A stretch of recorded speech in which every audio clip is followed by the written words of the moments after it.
আপনি জানেন কি মাত্র $27 দিয়ে শুরু হয় একটি উদ্যোগ এখন কোটিরও বেশি মানুষকে দারিদ্র্য থেকে উত্তরণের পথ দেখিয়েছে।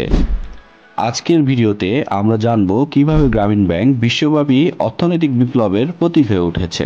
1976 সালে চট্টগ্রামের একটি ছোট গ্রামে ডক্টর মোহাম্মদ ইউনূস লক্ষ্য করেন দরিদ্র মানুষগুলোকে সামান্য অর্থ দিলে তারা আত্মনির্ভরশীল হতে পারে, কিন্তু প্রচলিত ব্যাংকিং সিস্টেম তাদের ঋণ দিতে প্রস্তুত ছিল না।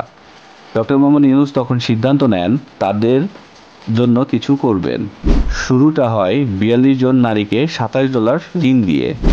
ধীরে ধীরে এই ছোট উদ্যোগ বড় হতে শুরু করে। 1983 সালে সরকারিভাবে গ্রামীণ ব্যাংক প্রতিষ্ঠা হয়। গ্রামীণ ব্যাংক একটি অনন্য মডেল নিয়ে কাজ শুরু করে। তারা গ্যারান্টি ছাড়া ছোট ছোট ঋণ প্রদান শুরু করে এবং ঋণগুলো সাধারণত গোষ্ঠীভিত্তিক হয়। একটি গ্রুপে 5-6 জন নারী একত্রে ঋণ নেয় এবং তারা একে অপরকে সহায়তা করে ঋণ পরিশোধে। এই পদ্ধতি আত্মবিশ্বাস এবং দায়িত্ববোধ তৈরিতে কাজে আসে। গ্রামীণ ব্যাংকের ঋণ গ্রহীতাদের 97%ই নারী। নারীরা এই ঋণের মাধ্যমে নিজেদের ব্যবসা শুরু করেছে, সন্তানদের স্কুলে পাঠাচ্ছে এবং পরিবারের আয় এনে দিচ্ছে।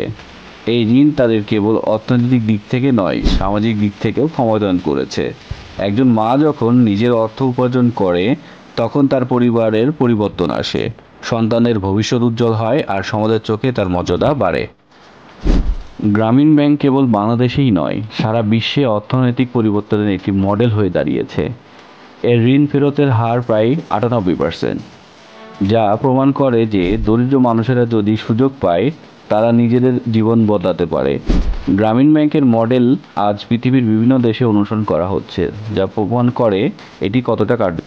2006 সালে ডক্টর মোহাম্মদ ইউনূস এবং গ্রামীণ ব্যাংকে নোবেল শান্তি পুরস্কারে ভূষিত করা হয়। এটি একটি প্রমাণ যে মাইক্রোফিন্যান্স শুধুমাত্র অর্থনৈতিক পরিবর্তন নয়, সমাজে শান্তির প্রতিষ্ঠার একটি মাধ্যম হতে পারে। যদিও গ্রামীণ ব্যাংক অসংখ্য মানুষকে দারিদ্রতা থেকে মুক্ত করেছে, তবুও কিছু সমালোচনা আছে, বিশেষ করে ঋণের উচ্চ সুদের হার নিয়ে বিতর্ক রয়েছে। এছাড়াও কিছু ক্ষেত্রে ঋণ গ্রহীতার সময় মতো ঋণ ফেরত দিতে সমস্যায় পড়ে।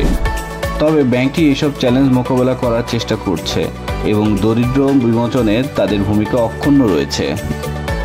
গ্রামীণ ব্যাংক আমাদের একটি গুরুত্বপূর্ণ শিক্ষা দিয়েছে। দরিদ্র শুধুমাত্র অর্থের অভাব নয়, এটি সুযোগের অভাব।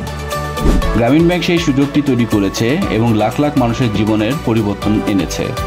সময় বদলাচ্ছে, গ্রামীণ ব্যাংকের কার্যক্রম আরও সম্প্রসারিত হচ্ছে।